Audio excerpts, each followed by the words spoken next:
Greetings, and welcome to Earthling Cinema. I am your host, Garyx Wormuloid. This week's artifact is Gone Girl, directed by Being John Malkovich actor David Fincher, and starring Argo and Gone Baby Gone director Rosamund Pike. The film follows Nick Well Done, a beefy Earthling dish who comes home one day to find his wife Amy has gone AWOL, which stands for absent without leaving a note. The no-nonsense female detective finds evidence of a struggle and concludes without any nonsense that Amy was murdered. Audible gasp.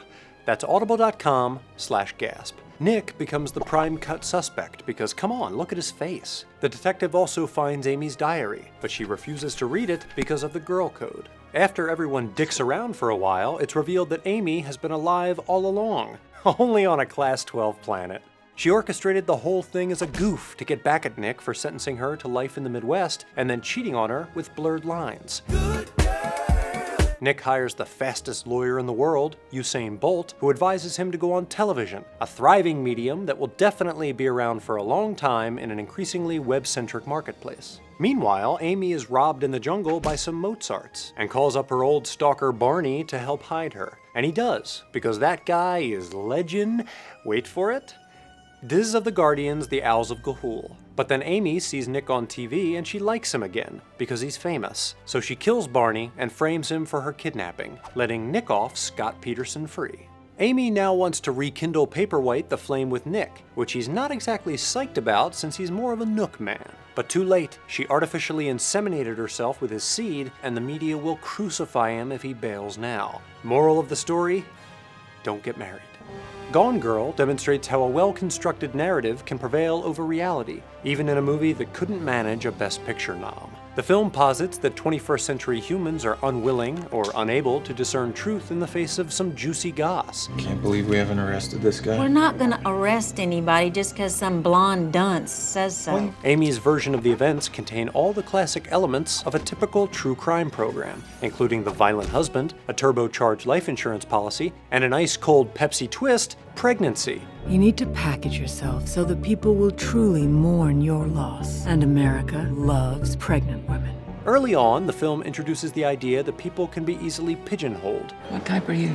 Corn-fed, salt-of-the-earth Missouri guy. Which is a tasty bit of foreshadowing since Amy is a professional pigeonholer. I write personality quizzes for magazines. Just like a child with too much Play-Doh, the media molds Amy and Nick into a perfect wife. She was so innocent. And a full-fledged monster. The hallmark of a sociopath. Making a mess all over the living room carpet. A coerced smile on television turns into damning evidence of Nick's heartlessness, and a quick selfie on some cougar's Samsung Galaxy Note explodes in everyone's faces. With the help of Usain Bolt and the entire country of Jamaica, Nick gains control of the narrative. A guy admitting that he's a gigantic asshole on television, people empathize with that. The media immediately switches gears, playing up Nick's redemption angle like a flugelhorn played upwards. They hated me.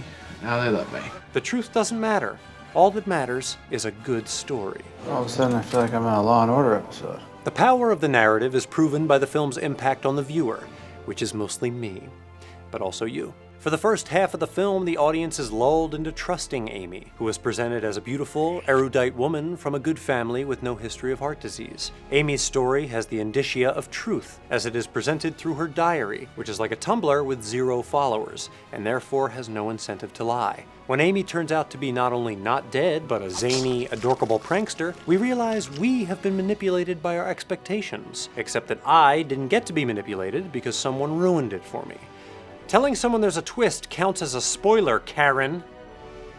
The title Gone Girl refers to both the disappearance of Amy's physical self and the destruction of her personal identity. Amy spent much of her life trying to live up to others' impossible expectations, namely the amazing version of her that her parents created. I got caught freshman year. She made varsity. And also Harry Potter for some reason. The line between Amy's life and the storybook becomes blurred, which is just another cruel reminder of Nick's infidelity. Even Nick's marriage proposal is a performance. A few questions. With Nick serving as the journalist, and Amy serving as his editorial on tort reform. My colleagues tell me that you are not yet married. Is that correct?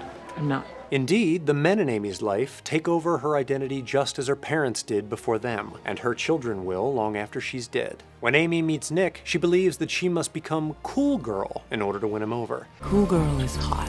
Cool girl is game. Cool girl is fun. Cool girl never gets angry at her man. She only smiles in a chagrin-loving manner and then presents her mouth for fucking. But Amy doesn't want to be cool. She wants to be a weirdo. She equates the sacrifice of her true personality to murder, the most heinous of all metaphorical crimes. He took and took from me until I no longer existed. That's murder. Later, Barney expresses his own vision of who Amy should be, telling her she should suit up. Decent clothes. There's a gym overlooking the lake. The sooner you look like yourself, the sooner you'll feel like yourself. We might as well equate that to murder too while we're at it. Ultimately, Amy's personality becomes so distorted that nobody knows who the real Amy is, including herself. But I think we've all been there, right? No? No one else with dissociative identity disorder? Just me? And me. Oh, good. At least there's two of us. For Earthling Cinema, we're Garyx Wormuloid. And I want to tell you about another dope channel you should know about, called All Me.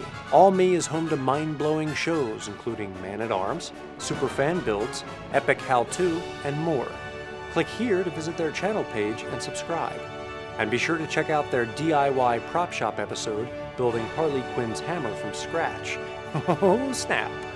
All right, y'all, enough from me. It's time for me to get gone. Goodbye.